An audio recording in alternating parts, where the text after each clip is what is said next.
The day the judge looked me in the eye and said, "You are not fit to be a mother," my husband didn't even try to hide his smile. I remember the exact sound of it. Not laughter, not relief, just a quiet exhale through his nose, like a man who had finally gotten what he paid for. If you've ever had your entire life reduced to a single sentence by someone in a black robe, you know this already. It doesn't feel loud. It feels final. And in that moment, sitting there in a courtroom in downtown Seattle, hands clenched in my lap, I knew something wasn't just wrong. It was stolen. What I didn't know then was how far Daniel Brooks had gone to make sure I lost everything, and how much he was about to lose in return. My name is Emily Carter. I was 34 years old the day I lost my daughters. The courtroom smelled like old wood and paper, that dry, stale scent that clings to places where decisions are made about other people's lives. I sat at the defendant's table, my attorney flipping through documents with the kind of quiet urgency that comes when you know you're already losing. Across the room, Daniel looked exactly like the man I used to trust. Perfect posture, navy suit, that calm, controlled expression that had fooled me for years into believing he was stable, dependable, safe. He didn't look at me, not once. Instead, he kept his eyes on the judge, like this was just another case to win. "Your Honor," his attorney said, smooth and confident, "we have substantial evidence that Mrs. Carter has demonstrated ongoing emotional instability, including missed psychiatric evaluations and refusal to comply with treatment recommendations." I felt my chest tighten. That wasn't true. None of it was true. "I never missed an appointment," I said, my voice sharper than I intended. "Those records are, Mrs. Carter," the judge interrupted, not unkindly but firmly. "You will have a chance to speak." But I could already see it in her eyes. The decision had been made before I ever opened my mouth. Daniel's lawyer slid a document across the table. "This is the psychiatric evaluation conducted by Dr. Howard Lane. It clearly states that Mrs. Carter exhibits symptoms consistent with bipolar disorder and alcohol dependency." The words hit me like ice water. Alcohol dependency. I hadn't had a drink in months. "Your Honor," my attorney said quickly, "we have reason to question the validity of this report. We were unable to verify Dr. Lane's licensing status." "That's enough," the judge said, glancing down at the file. "I've reviewed the documentation." And just like that, everything inside me started to unravel, because I knew something they didn't. I knew I had never even met Dr. Howard Lane. I turned then, just for a second, and looked at Daniel, and that was when he finally looked back. There was no guilt in his eyes, no hesitation, just that same calm, measured expression and something colder underneath it. Control. That was when the fear really set in, not fear of losing the case. That part was already happening. Fear of what he had done to make sure I would. The judge adjusted her glasses and folded her hands. "After reviewing the evidence presented, this court finds that it is in the best interest of the children, Lily Brooks and Chloe Brooks, age 10, that full legal and physical custody be granted to the father, Mr. Daniel Brooks." My ears started ringing. "Furthermore," she continued, "given the concerns regarding Mrs. Carter's mental health, a protective order will be issued restricting her from contact within 500 feet of the children until further evaluation is completed." 500 feet. I couldn't breathe. "My daughters," I started, but my voice broke before I could finish. The judge's tone softened, just slightly. "Mrs. Carter, this is not a permanent decision. If you comply with court-ordered evaluations and demonstrate stability, visitation may be reconsidered." Maybe. That word echoed louder than anything else. I turned again instinctively, searching for my girls. Lily sat in the back row, her small hands folded in her lap, eyes wide and confused. Chloe leaned against Daniel's sister, clutching the sleeve of her sweater, like it was the only thing holding her together. They didn't understand what was happening. They just knew I wasn't coming home with them. "Mom," Lily whispered, just loud enough for me to hear.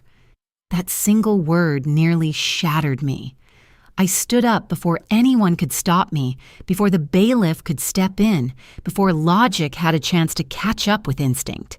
"Lily," I said, my voice trembling now, reaching out even though I knew I wasn't allowed to cross that invisible line anymore. "Chloe, listen to me. I love you." "I didn't, Emily." Daniel's voice cut through mine, low and controlled. I froze. "Don't make this harder for them," he said, finally turning fully toward me. "You've done enough. Done enough, like I had caused this. Like I had chosen this." I stared at him, really stared this time. And for the first time in our entire marriage, I saw him clearly. Not the man I married, not the man I built a life with, but the man who had just taken my children and made it look legal. The bailiff stepped closer. "Ma'am, you need to sit down." I didn't move, because in that moment something inside me shifted, not breaking, not yet, just cracking. And somewhere beneath the shock, beneath the grief, beneath the overwhelming sense that my life had just been ripped out from under me, a single thought took root. This wasn't over. I didn't know how, I didn't know when, but I knew one thing with absolute certainty. Daniel Brooks had just made the biggest mistake of his life. And one day, I was going to prove it. The call came at 6:47 in the morning, and for a second, I almost let it go to voicemail. I had been awake since 5, sitting at my drafting table in my Portland office, staring at a set of structural plans I couldn't focus on. Steel load calculations blurred into meaningless numbers, and every time I tried to force my mind back to work, it slipped right back to the same place it had been for 2 years. Lily and Chloe. I hadn't seen them in 730 days. Not once. The phone buzzed again, skidding slightly across the table. Unknown Seattle number. My chest tightened. Seattle was where Daniel had taken them. Seattle was where my daughters were growing up without me. Something in me, something I didn't question, made me reach for the phone. "Hello? Is this Emily Carter?" A woman's voice, calm, professional. The kind of calm that only comes from someone who deals with emergencies every day. "Yes, this is Dr.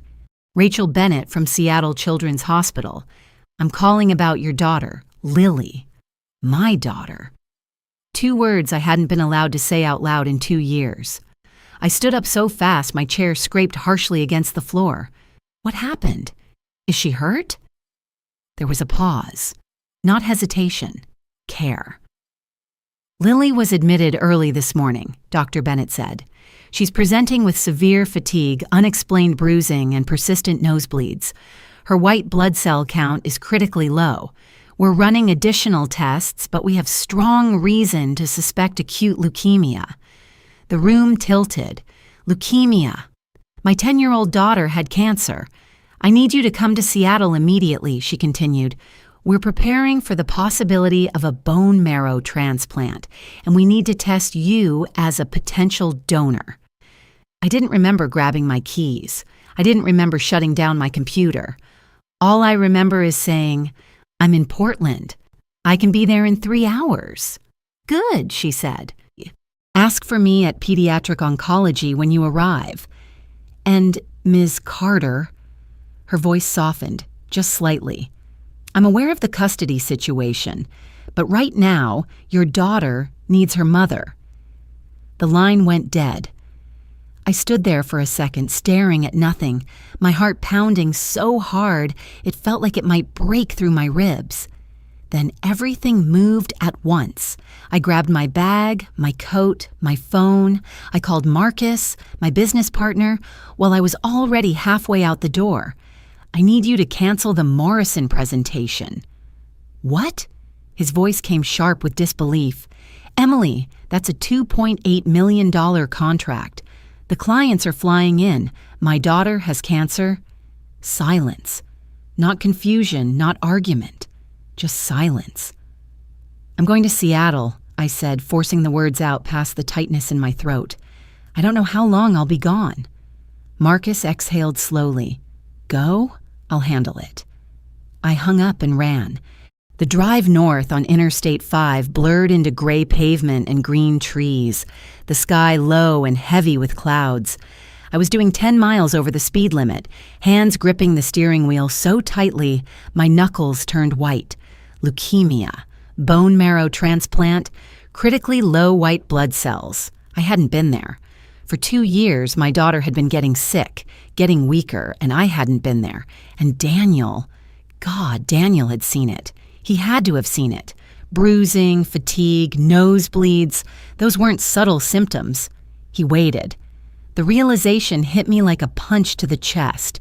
He waited until it was this bad. My hands tightened on the wheel. What kind of father waits until his child is dying to take her to a hospital? The answer came immediately, uninvited and cold. The same kind of man who had fabricated a psychiatric report to steal custody. The same kind of man who had stood in a courtroom and watched me lose everything without blinking. Daniel Brooks didn't miss things. He ignored them because they didn't matter to him. The city skyline came into view just after 10. Seattle rose out of the gray like something distant and unreachable, glass and steel cutting into the low clouds. My stomach twisted. They were here. My daughters were here. And for the first time in 2 years, I was about to see them. I pulled into the hospital parking lot too fast, barely registering the ticket machine as I grabbed the slip and sped into the first available space. The engine hadn't even fully shut off before I was out of the car, slamming the door behind me. The hospital doors slid open with a soft, mechanical sound, warm air rushing over me as I stepped inside. Everything smelled like antiseptic and something faintly sweet underneath it. I followed the signs to pediatric oncology, my footsteps echoing too loudly against the polished floors. 4th floor, nurse's station.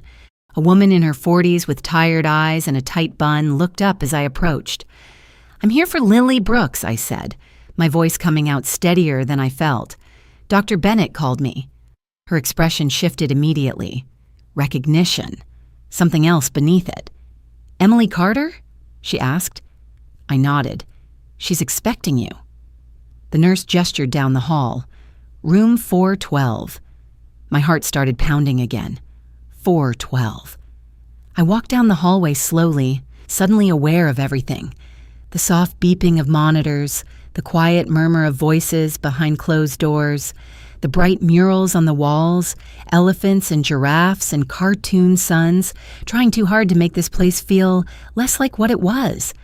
A place where children got sick, a place where some of them didn't get better. I stopped outside the door. Room 412. My hand hovered over the handle. 2 years, 730 days. And now, this. I closed my eyes for just a second, steadying myself. Then I pushed the door open, and everything I thought I was prepared for shattered the moment I saw her. She looked so small. That was the first thought that hit me, sharp and immediate, cutting through everything else. Lily had always been small for her age, delicate in a way that used to make me smile when she tried to keep up with her sister. But this was different. This was fragile. She lay in the hospital bed, swallowed by white sheets that seemed too big for her body. Her hair, my dark brown hair, had been cut short, uneven at the ends, like someone had done it quickly without caring how it looked. Her skin was pale, almost translucent, and there were bruises scattered along her arms, deep purple shadows around the IV lines taped into her veins. For a second, I couldn't move. I just stood there in the doorway, hand still resting on the handle, like if I stepped any closer, this would all become real in a way I couldn't undo. Then she turned her head. Her eyes, those same dark eyes she had as a baby, found me, and I saw it immediately. Fear. Not recognition. Not relief. Fear. My chest tightened so hard it felt like something inside me was collapsing. "It's okay," I said softly, stepping into the room, forcing my voice to stay steady even as everything in me was breaking. "I'm not going to hurt you." She watched me carefully, her small body going still, like a child trying to make herself invisible. "Who are you?" she asked. Her voice was hoarse, barely above a whisper. The words hit me harder than anything that had happened in that courtroom 2 years ago. "Who are you?" I swallowed, my throat tightening. "My name is Emily." I hesitated, the word sitting there, heavy and fragile. I'm here to help you get better." She didn't look convinced. Her eyes stayed on my face, searching, like she was trying to place something she couldn't quite remember. Then, so quietly I almost missed it, she said, "You look like me." My breath caught. I took another step closer, slowly giving her time, like approaching something delicate that might break if I moved too fast. "I do," I said, my voice softer now. "That's because—" I couldn't say it. Not yet. Not when she was looking at me like a stranger. Her fingers shifted slightly against the blanket, restless, uncertain. "Dad says I have his eyes," she murmured. Of course he did. Of course he told her that. "Your eyes are yours," I said gently. "They've always been yours." She frowned just slightly, like something about that didn't match what she'd been told. I reached the side of the bed and stopped, not touching her yet, not crossing that last invisible line without permission. "Can I sit here?" I asked, nodding toward the chair. She hesitated, then gave a small nod. I sat down slowly, careful not to make any sudden movements. Up close, I could see more of it. The faint yellowing bruises along her wrist. The way her breathing was just a little too shallow. The way her body seemed to fold into itself, like she was trying to take up less space. How long had she been like this? How long had Daniel watched this happen and done nothing? Anger flickered through me, hot and immediate, but I pushed it down. Not now. Right now, she needed something else. "Lily," I said softly. Her eyes snapped back to mine. She knew her name, but she wasn't expecting me to. "You?" She frowned again, confusion deepening. "How do you know my name?" "Because I gave it to you. Because I held you the first time you opened your eyes. Because I was there for every scraped knee, every bedtime story, every moment that mattered before he took you away from me. But all I said was, because you're important." She stared at me for a long moment, and then, slowly, something shifted. Not fully, not completely, but enough. "Dad said—" She started, her voice trailing off. My stomach tightened. "What did he say?" She looked down at the blanket, her fingers picking at the fabric. "He said, my mom left," she whispered. "He said she didn't want us anymore." The words landed like a blade. For a second, I couldn't breathe. I had imagined this moment so many times over the past 2 years. Imagined what I would say, how I would explain, how I would undo everything Daniel had done. But nothing prepares you for hearing your child say it out loud. I leaned forward just slightly, keeping my voice as steady as I could. "That's not true," I said. She didn't look up. "That's what he said," she repeated, quieter this time, like she was trying to convince herself. "I know," I said gently, "but he was wrong." Her fingers stilled. Finally, slowly, she looked up at me again. And this time, the fear in her eyes had changed. It wasn't gone, but it wasn't the same. Now there was something else mixed in. Hope. Fragile. Uncertain. But there. "I never left you," I said, the words coming from somewhere deep, somewhere I had been holding them for 2 years. I tried to come back every single day. I wanted to see you. I wanted to hold you. I wanted to tell you how much I love you. Her lips parted slightly. I didn't go anywhere, I continued. I was just kept away. The room was very quiet. The machines hummed softly. Somewhere down the hall, a cart rattled past. But in that moment, it felt like it was just the two of us, just me and my daughter. She stared at me, searching my face again, but this time it was different. Not trying to figure out who I was, trying to decide if she believed me. Then slowly, her hand moved. It wasn't much, just a small shift, her fingers inching across the blanket toward me. I didn't move right away. I let her come to me, let her choose. When her hand finally reached the edge of the bed, I placed mine gently over it. Her skin was cold, too cold. But she didn't pull away. And then, in a voice so quiet it barely existed, she said it. "Mom?" Everything inside me broke open. "Yeah," I whispered, my fingers tightening around hers, tears finally spilling over before I could stop them. "Yeah, baby, it's me." For the first time in 2 years, she didn't look at me like a stranger. She looked at me like I belonged to her. And just as I was about to say something else, something that might finally start to fix what had been broken, the door behind me opened. Emily Carter? I turned. Dr. Bennett stood in the doorway, her expression serious. "Daniel is on his way back," she said quietly, "and there's something you need to know before he gets here." My grip on Lily's hand tightened, because something in the doctor's voice told me this wasn't just about the transplant, and whatever she was about to say was going to change everything. I stood up so fast the chair scraped loudly against the floor, the sound slicing through the fragile calm that had just settled between me and Lily. Dr. Bennett didn't step fully into the room, just held the door half open, her eyes flicking once toward Lily before settling on me. "We need to talk outside," she said, low and controlled, the kind of tone doctors use when they're trying not to alarm a patient, or in this case, a child who had already been through too much. I hesitated, my hand still wrapped around Lily's, and she tightened her grip just slightly, like she was afraid I might disappear again the moment I let go. "I'll be right back," I told her softly, forcing a small smile I didn't feel. "I'm not going anywhere." She studied my face like she was memorizing it, then gave the smallest nod, her fingers slowly releasing mine. That almost undid me more than anything else. The hallway outside felt colder than it should have, sterile.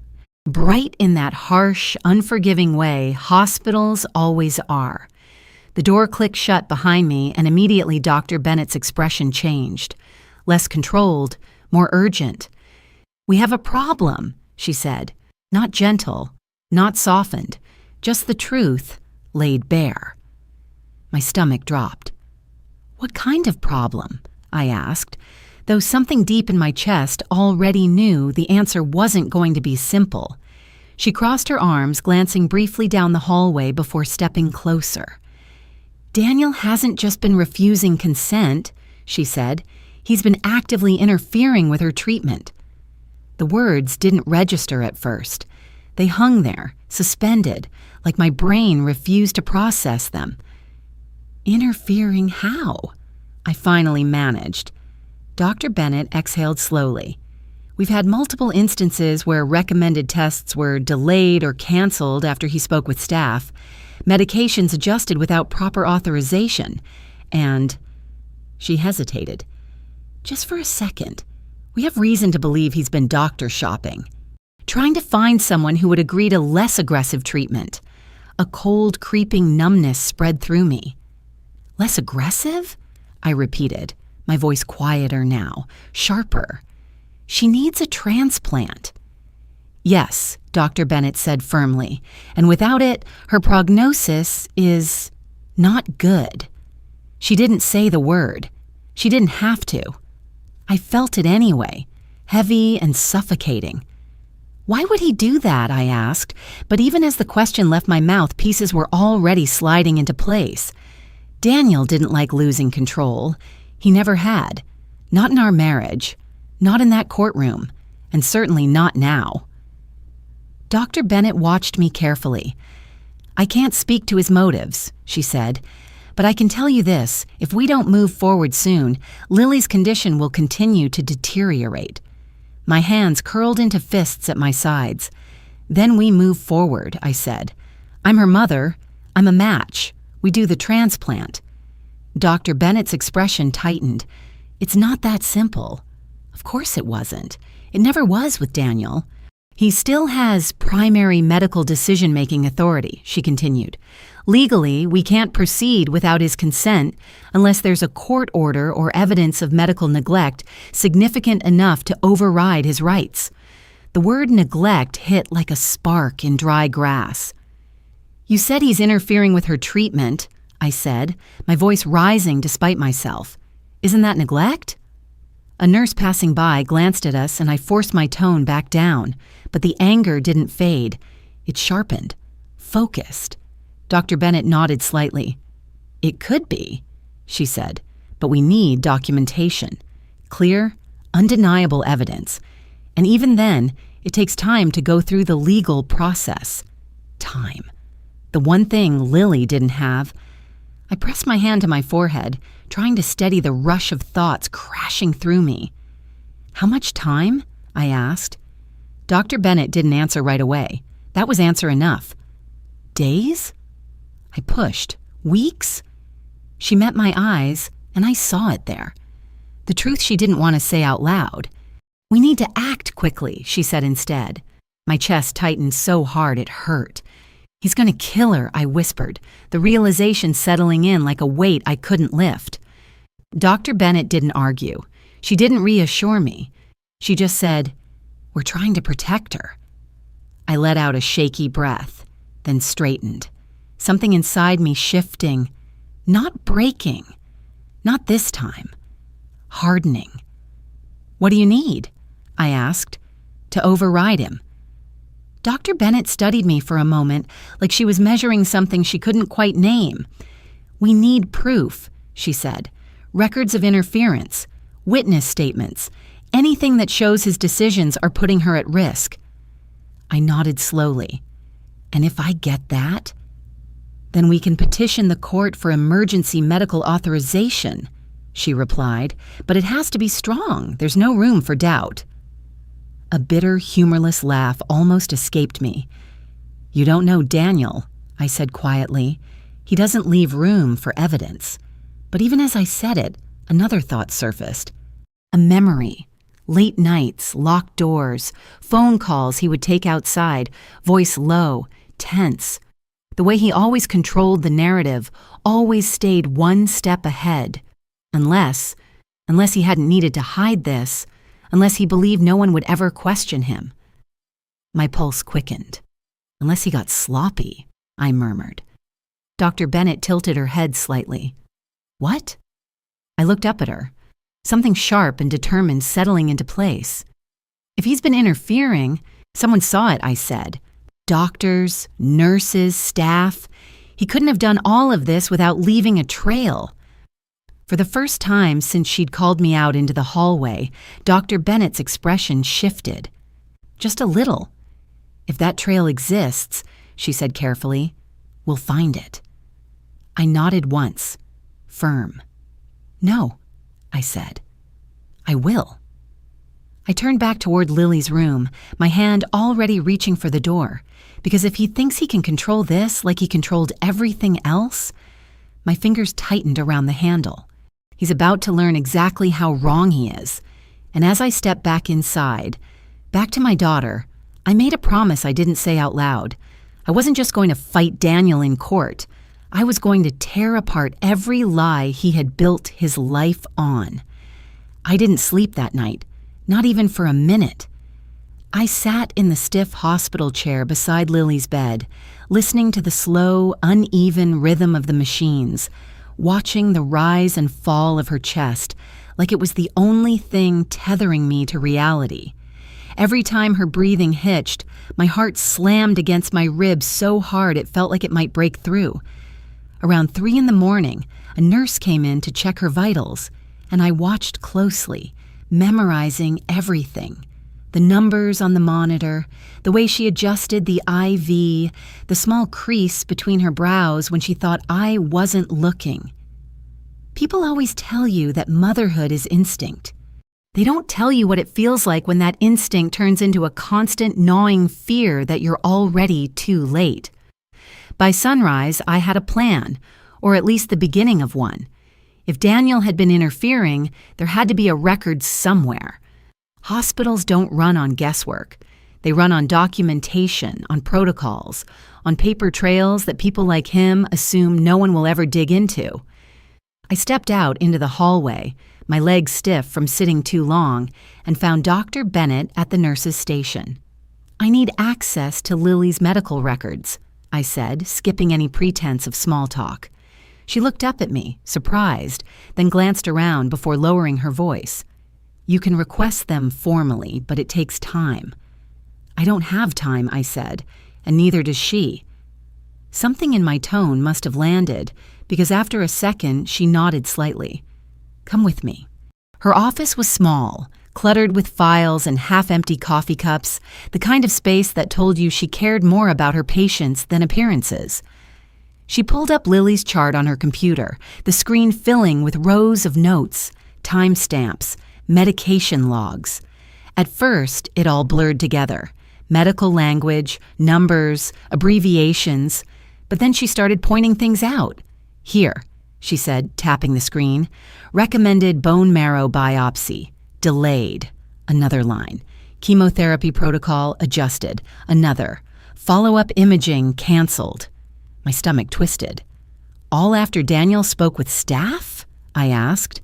She didn't answer right away, just scrolled further down. "Look at the timestamps," she said quietly. "Every change correlates with his visits or phone calls." A cold clarity settled over me. This wasn't just interference. This was control. Calculated. Intentional. "Why didn't anyone stop him?" I asked, my voice sharper than I intended. "Doctor." Bennett leaned back in her chair, rubbing her temple. "Because he's the legal guardian," she said, "and because he knows how to sound convincing. He asks the right questions, uses the right language. To someone who doesn't know the full picture, it looks like a concerned father advocating for his child." I let out a bitter breath. "He's not advocating," I said.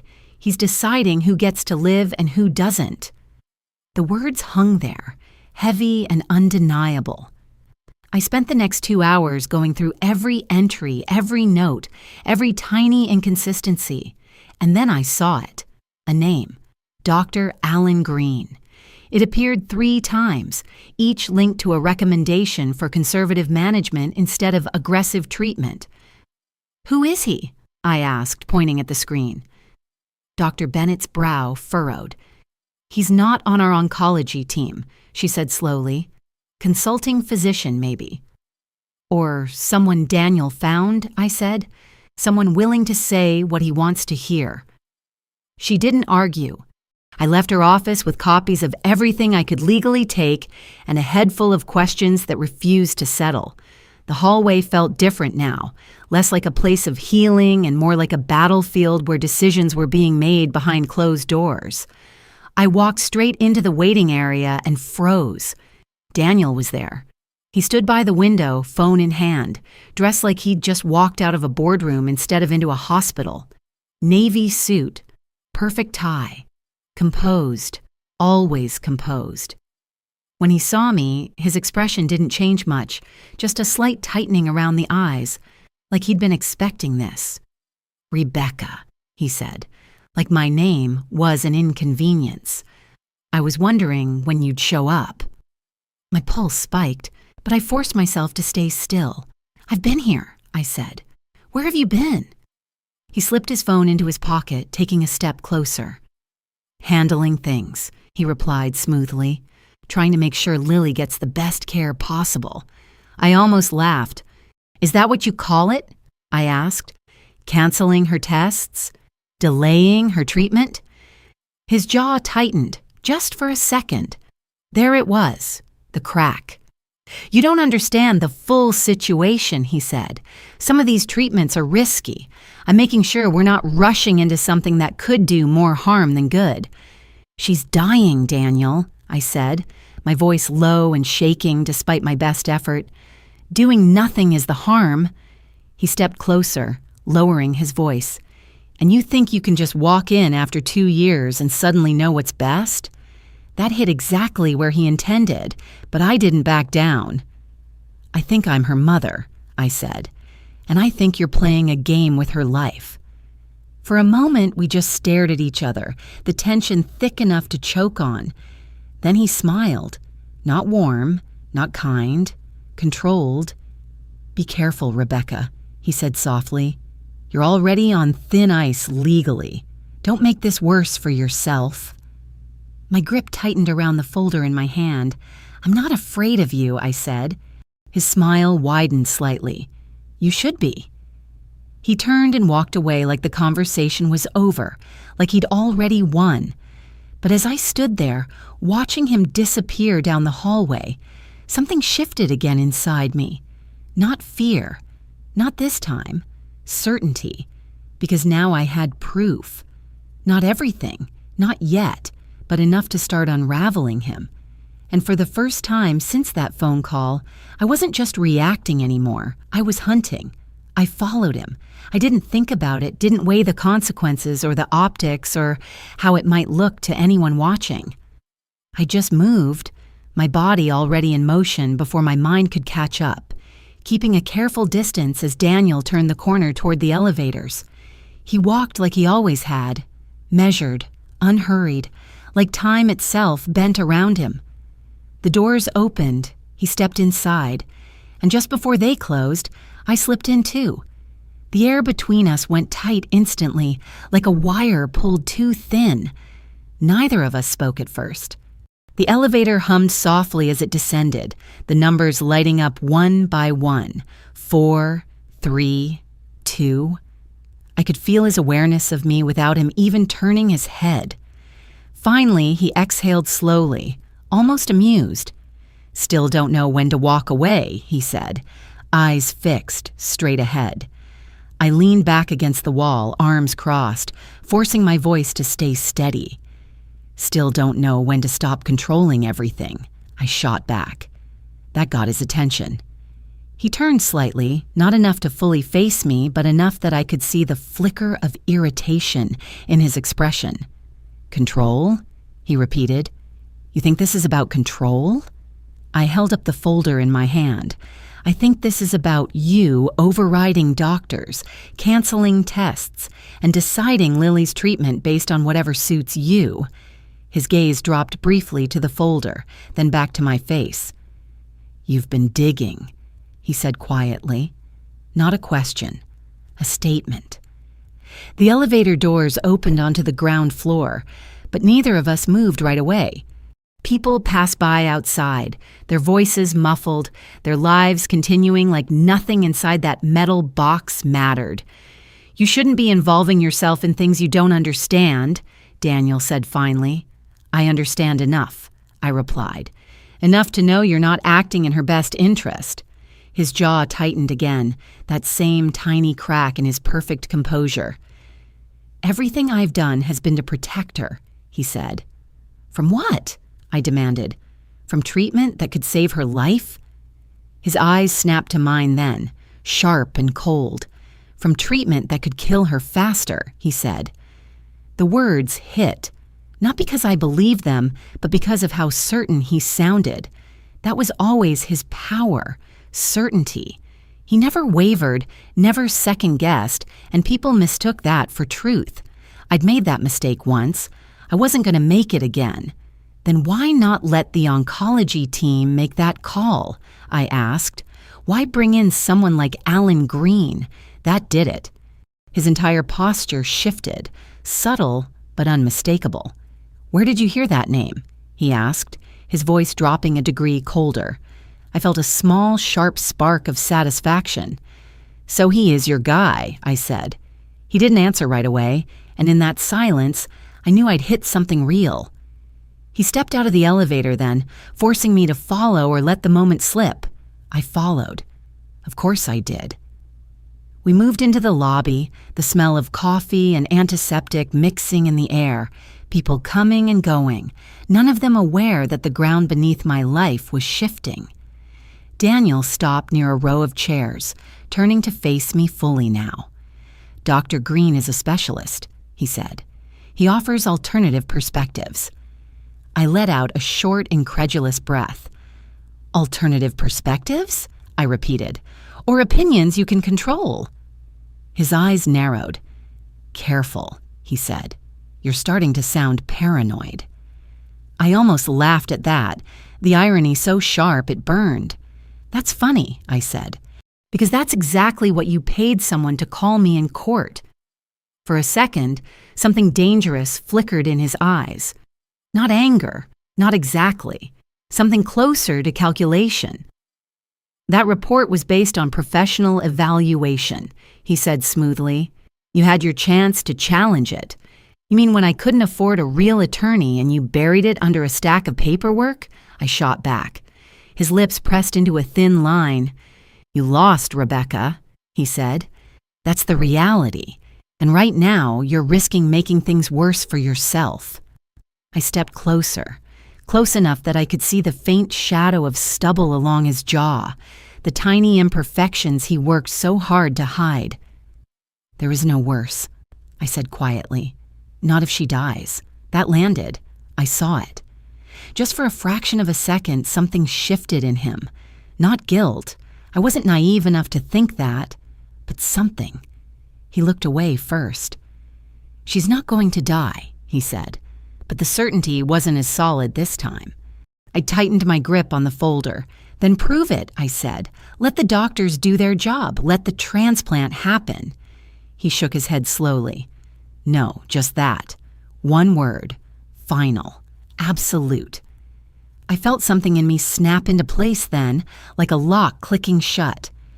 "Then I'll make you," I said. He looked back at me, a faint, almost pitying smile touching his lips. "You don't have that kind of power," he said. I met his gaze, steady, unblinking. "Not yet," I replied.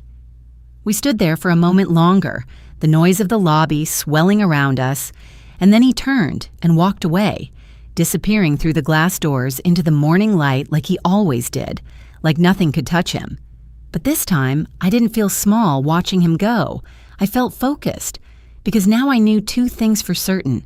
One, he wasn't going to stop, and two, neither was I.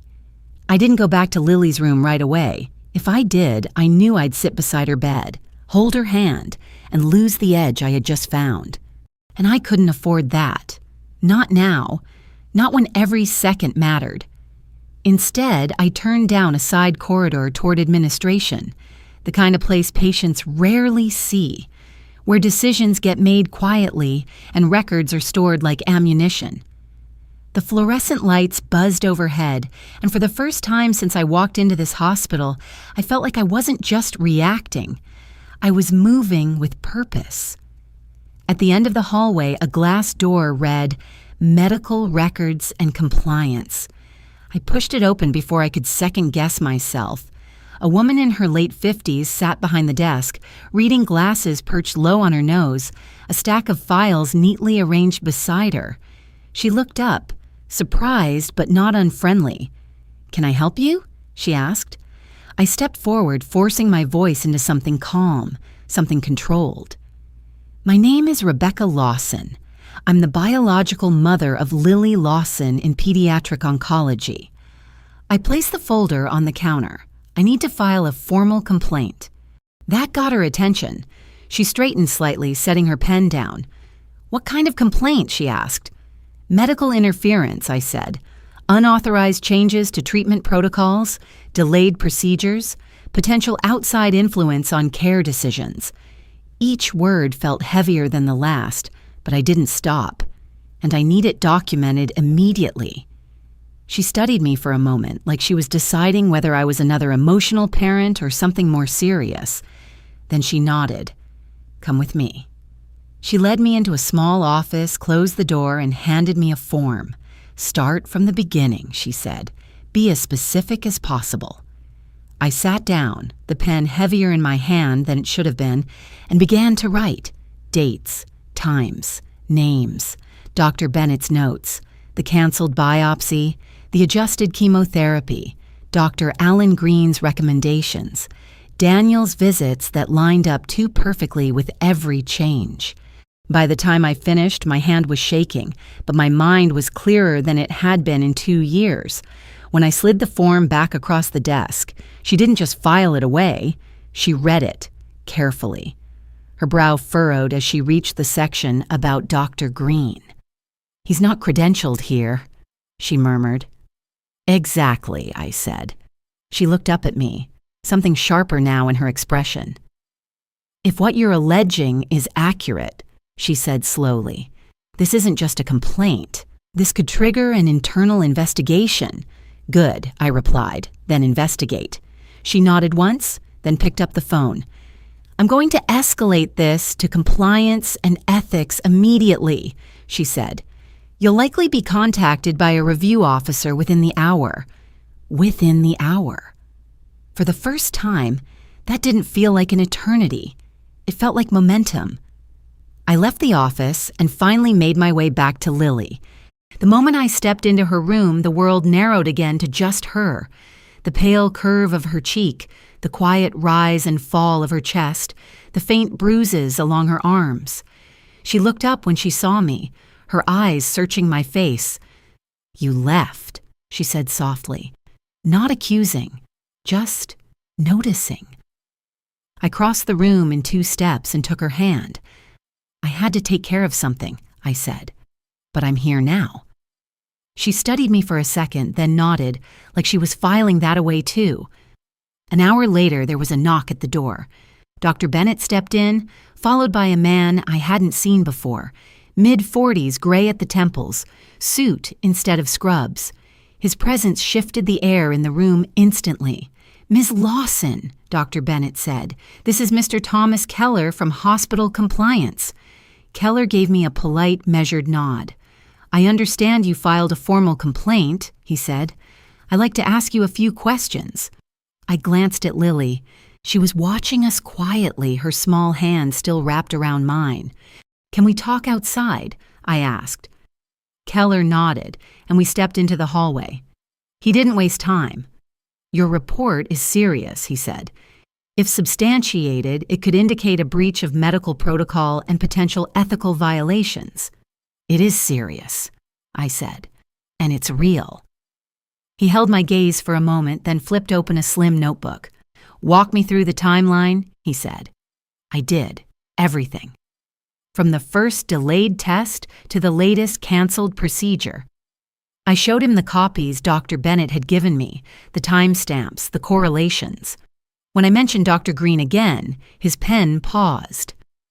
"We have no record of him being authorized to consult on this case," Keller said. "Then he shouldn't be influencing it," I replied. He nodded slowly, then closed the notebook. "I'm going to pull the full audit trail on Lily's chart," he said. "Every access point, every modification, every external communication." My pulse quickened. "And?" I asked. "And if your ex-husband has been directing care outside of proper channels," he said, his voice tightening just slightly, "we'll have evidence. Evidence." The words settled into me like oxygen after too long underwater. "How long?" I asked. "Preliminary findings within a few hours," he said. "Full report by tomorrow." Tomorrow. I thought of Lily's breathing, the machines, the time we didn't have. "That's not fast enough," I said. He met my eyes steady. "It's as fast as we can legally move," he replied. "But if we find what you're suggesting, it could justify immediate intervention. Immediate intervention. That was what I needed. Not next week. Not after another hearing. Now." Keller turned to leave, then paused. "Ms. Lawson," he said, "if there's anything else, any detail you've held back, anything that might help, now is the time." I thought about Daniel's smile in the lobby, the way he said you should be afraid. I thought about the years I'd spent believing him. I'm done holding back, I said. Keller nodded once, then walked away. I went back into Lily's room, closing the door softly behind me. She looked up, her eyes tired but curious. "What's happening?" she asked. I sat beside her, brushing a strand of hair from her forehead. "I'm making sure you get the help you need," I said. She was quiet for a moment, then squeezed my hand. "You always say that," she murmured. My throat tightened. This time, I whispered, "I'm going to prove it." But even as I said it, a thought pressed at the back of my mind, sharp and unsettling. Because if Daniel had gone this far, if he had manipulated doctors, altered treatment, risked her life just to stay in control, then stopping him wasn't just going to be a legal fight. It was going to be a war. By late afternoon, the hospital didn't feel like a place of healing anymore. It felt like a place waiting for something to break. I sat beside Lily, counting the seconds between the beeps of the monitor, my eyes drifting again and again to the door like I could will it to open faster. Every minute stretched too long. Every breath she took felt borrowed. And somewhere in the building, a report was being built that could either save her or confirm my worst fear, that I was already too late. At 4:30, my phone buzzed in my hand. Unknown number. For a second, I just stared at it, my thumb hovering, my pulse picking up like I already knew this was it. I stepped quietly into the hallway before answering. "Rebecca Lawson," I said, my voice tighter than I wanted it to be. "Ms. Lawson, this is Thomas Keller," came the reply, calm but edged with something heavier underneath. "We have preliminary findings. I need you to come to conference room B immediately." He didn't wait for a response. The line went dead. My legs moved before my mind caught up. Down the hallway, left at the nurses' station, past the elevators. Every step felt like it was leading me towards something I couldn't undo. Conference room B was at the end of a quiet corridor, the door already slightly open. I pushed it in and stopped. Keller was there. Dr. Bennett. And two other people I didn't recognize, a woman with a tablet and a man in a dark suit who looked more legal than medical. The air inside the room was thick, like everyone had already agreed on something I hadn't heard yet. Keller gestured for me to sit. I didn't. "Just tell me," I said. He exchanged a glance with the man in the suit, then turned back to me. "We completed an initial audit of Lily's medical records," he said. "There are significant irregularities." My chest tightened. Define irregularities. Keller didn't soften it. Multiple treatment modifications were entered under physician credentials that do not match the actual attending doctors. Orders were altered after approval. In some cases, entire procedures were removed from the schedule without proper authorization. I felt the floor tilt just slightly under me. "You're saying someone changed her records?" I said. "Yes," he replied, "and we can trace those changes to a single access point." The room went very quiet. "Daniel," I said. The man in the suit spoke for the first time. "Your ex-husband accessed the system using a physician override code," he said. His voice was precise, controlled. That code was obtained through Dr. Alan Green. My stomach dropped. "He gave it to him?" I asked. "It appears so," the man replied. "Dr. Green has consulting privileges at another facility. He used those credentials to authorize remote access, which your ex-husband then used to modify records here. For a second, I couldn't breathe. This wasn't interference. This was sabotage." Dr. Bennett leaned forward, her voice tight with anger she was clearly trying to contain. "Rebecca, some of the changes delayed critical diagnostics by days," she said. "In Lily's condition, that's not just negligent, it's dangerous. Dangerous didn't even begin to cover it." "Why?" I asked, my voice barely above a whisper now. "Why would he do that?" No one answered immediately, but I could see it in their faces. They didn't know his reasons, they only knew the damage. Keller slid a document across the table. "There's more," he said. My hands shook as I picked it up. It was a communication log, emails, messages, timestamps, and there it was, Daniel's name, over and over again. Requests, instructions, phrases that made my stomach twist. Monitor her counts, delay invasive procedures, explore conservative options, but one line stood out, sharp and undeniable. We need more time before proceeding with transplant. Do not escalate without my approval. My vision blurred.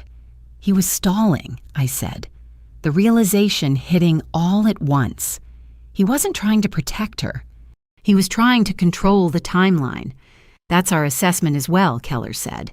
And given the severity of her condition, those delays could have significantly impacted her prognosis. Could have. The words felt like a knife. I looked up, my eyes burning now. What happens next? I asked. The man in the suit answered. We're initiating an immediate suspension of any external influence on her care, he said. Effective now, all treatment decisions will be made solely by the hospital's oncology team. And Daniel? I pressed. Keller's expression hardened. We're revoking his access privileges and reporting this to the medical board and law enforcement, he said. What he did may constitute criminal interference with medical care. For the first time, I felt something break through the fear. Not relief, not yet, but something closer to it. And the transplant? I asked, my voice steadying just slightly. Dr. Bennett met my eyes. We move forward, she said, as soon as possible. My knees nearly gave out at that. I gripped the edge of the table to steady myself. How soon? We're prepping for tomorrow morning, she replied. Tomorrow. The word echoed in my head, loud and disorienting. Everything that had been slipping through my fingers suddenly felt within reach again. Will she make it? I asked, because I had to hear it out loud. Dr. Bennett didn't give me false promises. She never had. She has a chance, she said, a real one. That was enough. I nodded once, then turned and walked out before my emotions could catch up with me. The hallway felt different now. Not safe, not yet, but no longer suffocating. I pushed open Lily's door and stepped back inside. She looked up immediately, like she'd been waiting for me. What happened? She asked. I crossed the room and took her hand, holding it tighter than before. We're going to fix this, I said, all of it. She studied my face, searching for something, and then she smiled. Small, fragile, but real. And for the first time since that phone call, I let myself believe it might not be too late. But as I sat there, watching her, another thought settled quietly beneath the hope. Because Daniel wasn't the kind of man who accepted losing. And something told me this wasn't over yet. I should have felt relief when they said the transplant was scheduled for the next morning, but instead I felt something sharper, tighter, like the calm before a storm I knew hadn't passed yet. Lily fell asleep just after sunset, her small fingers still curled loosely around mine, and I sat there in the dim hospital light, listening to the steady rhythm of the monitor, trying to hold on to that fragile sense of hope. Tomorrow could save her. Tomorrow could also break everything. At around 9 that night, there was a knock on the door. Not the soft, routine kind nurses use, but something firmer, deliberate. My entire body tensed before I even looked up. Dr. Bennett stepped in, but she wasn't alone. Behind her stood 2 uniformed officers and Thomas Keller. The air shifted instantly. Rebecca, Dr. Bennett said, her voice low, careful. We need to talk. My grip tightened on Lily's hand. Here? I asked. Keller shook his head. Outside, he said. I gently eased my hand from Lily's and followed them into the hallway, closing the door softly behind me. The moment it clicked shut, the officer on the left stepped forward. Ma'am, I'm Officer Daniels, he said. We've been asked to inform you of a situation involving Daniel Lawson. My heart slammed once, hard. What kind of situation? I asked. Keller didn't let him answer right away. He looked at me, something grave in his expression. He was just detained, he said, in the hospital parking structure. For a second, the words didn't make sense. Detained? I repeated. Officer Daniels nodded. He attempted to access a restricted area through a staff entrance, he said. When security intervened, he became confrontational. I felt the blood drain from my face. What was he trying to do? I asked, my voice barely holding steady now. The second officer spoke this time. He had a key card that didn't belong to him, she said, and a set of documents referencing patient access protocols. A cold wave rolled through me. Lily, I whispered. Dr. Bennett's hand came up, resting lightly on my arm. We've secured the floor, she said quickly. He never got anywhere near her. I nodded, but it didn't settle the panic clawing up my chest. Of course he tried. Of course he did. Losing control wasn't something Daniel accepted. He dismantled it. He rewrote it. He forced it back into his hands. What happens now? I asked. Keller answered. He's being held for questioning, he said. Given what we've uncovered with the medical records, this escalates things significantly. The officer added, there may be charges related to unauthorized access and attempted interference. Maybe. It sounded too uncertain for what I felt in my bones. I leaned back against the wall, the cool surface grounding me just enough to keep standing. He's not going to stop, I said quietly. Keller didn't argue. That's why we're increasing security, he said.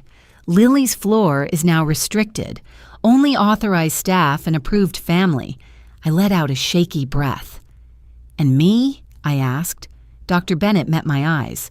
You're staying, she said firmly. No one is moving you from her side. I nodded, swallowing hard, then pushed off the wall. I need to see him, I said. The officers exchanged a glance.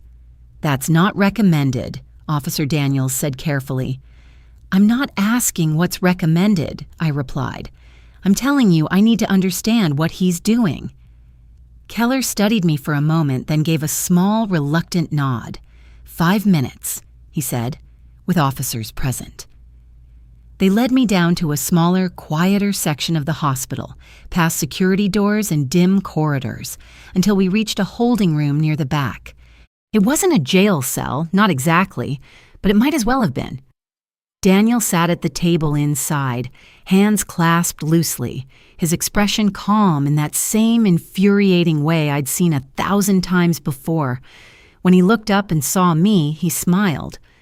"Rebecca," he said, like we were meeting for coffee instead of this. Something inside me went still. "What are you doing?" I asked, stepping into the room. The officers stayed by the door, watching. Daniel leaned back slightly, unfazed. "I could ask you the same thing," he replied, "running around filing complaints, dragging compliance into this. It's excessive." I stared at him, disbelief burning through the fear. "You broke into a restricted area," I said. "You altered her medical records. You delayed her treatment." His smile didn't falter. "I made decisions," he said. "Decisions you weren't capable of making. That hit, but not the way it used to. Not like a blade. More like a dull echo of something that had already lost its power. She almost died," I said. "Because of you." His eyes flickered then, just briefly. "She didn't," he replied. "And she won't. Not if we handle this correctly." I took a step closer. "You don't get to say we anymore," I said quietly. "You lost that the moment you decided control mattered more than her life." For the first time, his composure cracked. Just a little. His jaw tightened, his gaze sharpening.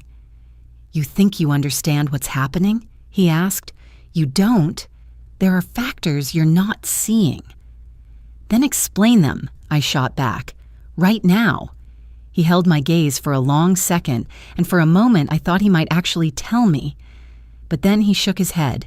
"It's too late for that," he said. "Too late." The words settled heavily, wrong in a way I couldn't immediately explain. "What does that mean?"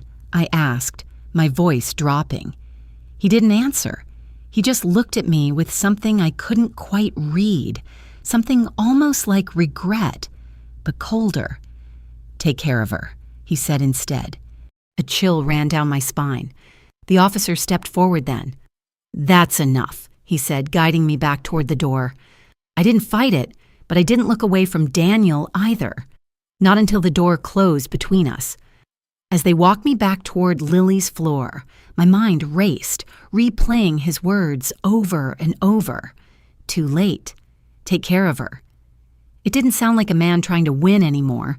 It sounded like a man who had already set something in motion. And when I stepped back into Lily's room, saw her sleeping peacefully under the soft hospital lights, that quiet dread settled deeper in my chest. Because whatever Daniel had done so far, I wasn't sure it was the worst thing he had planned. I didn't leave Lily's side again, not when the nurses came in to prep her, not when the monitors were recalibrated, not even when the clock crept past midnight and the hospital quieted into that eerie, suspended stillness where every sound feels louder than it should. I sat there with her hand in mine, replaying Daniel's words over and over until they stopped sounding like threats and started sounding like warnings I couldn't ignore. At 2 a.m, Dr. Bennett came in with the surgical team. The energy in the room shifted immediately, purposeful, focused, the kind of controlled urgency that told me this was it. "We're moving her now," she said gently. Lily stirred, her eyes fluttering open, confused for a second before they found me. "Mom," she whispered, her voice thin but steady. I leaned in, brushing her hair back from her forehead. "I'm right here," I said. "I'm not going anywhere." She looked at me like she was searching for something deeper than words, then nodded, trusting me in a way that made my chest ache. They wheeled her out, and I walked beside her until the double doors of the operating wing stopped me. I pressed a kiss to her hand just before they took her through. "You're going to be okay," I whispered. The doors closed, and just like that, I was on the outside again. The waiting room felt colder than before, or maybe it was just me. I sat down, my hands clasped so tightly they hurt, staring at nothing and everything all at once. Minutes stretched into hours. Nurses came and went. A vending machine hummed in the corner. Somewhere down the hall, a phone rang and rang and rang. Time didn't move normally anymore. It dragged. At 5:30, my phone buzzed. I flinched before even looking at it. Unknown number again. My heart started racing as I answered. Rebecca Lawson. There was a pause, then a woman's voice, calm but official. "Ms. Lawson, this is Detective Harris with the Seattle Police Department. I'm calling regarding Daniel Lawson." My throat tightened. "What about him?" I asked. "He's been formally charged," she said. "Unauthorized access to medical systems, interference with medical care, and attempted breach of a restricted facility. There may be additional charges pending." I closed my eyes, absorbing it. It should have felt like justice. It didn't. Not yet. "And Dr. Green?" I asked. "Under investigation," she replied. "His credentials are being reviewed, and his access privileges have been suspended." I nodded, even though she couldn't see me. "Thank you," I said quietly, then ended the call. Justice was starting. But it didn't matter yet. Not until Lily came back through those doors. At 7:10, Dr. Bennett finally appeared. I knew it was her before I even looked up. Something in the shift of the room, the way the air seemed to pause. I stood so quickly the chair scraped behind me. "Tell me," I said, my voice breaking despite everything I'd tried to hold together. She didn't smile right away. She stepped closer, her expression careful, measured. "The procedure went as planned," she said. For a second, I didn't understand. Then it hit. My knees almost gave out. "As planned?" I repeated. She nodded. "The transplant was successful," she said. "Now we wait for engraftment, but Rebecca, we did everything we could. Everything we could. It wasn't a guarantee, it wasn't a promise, but it was a chance. A real one." I covered my mouth, tears spilling over before I could stop them. "Can I see her?" I asked. "She's in recovery," Dr. Bennett said. "But yes, come on." The room was quieter than before, dimmer, the machines softer but still constant. Lily lay there, pale, fragile, but alive, breathing. I moved to her side, taking her hand again, holding it like I could anchor her here. "I'm here," I whispered, even though she couldn't hear me yet. I kept my promise. Hours passed, then a day, then another. Slowly, almost imperceptibly, things began to shift. Her numbers started to climb. Her breathing steadied. On the third day, she opened her eyes again, clearer this time, stronger. "Mom," she said, and this time there was no hesitation, no confusion, just certainty. I smiled through tears I didn't bother hiding. "Hey, baby," I said softly. "You did it." She didn't ask about Daniel, not then, not later. Some absences don't need explanations when the truth has already been lived. A week later, we walked out of that hospital together, slowly, carefully, but together. The sunlight hit her face and she squinted, smiling like it was something new again. I wrapped my arm around her shoulders, steadying her, feeling something inside me finally settle after years of chaos. Daniel lost everything that mattered: control, power, the illusion he built his life on. But more than that, he lost the one thing he never understood how to protect. And I gained everything he tried to take from me. If you've ever felt like the system failed you, like someone took your voice and rewrote your story, remember this: the truth doesn't disappear just because it's buried. It waits. And when it finally surfaces, it changes everything. If this story stayed with you, don't forget to like and subscribe, and share your thoughts in 3 simple words in the comments. Stay strong always.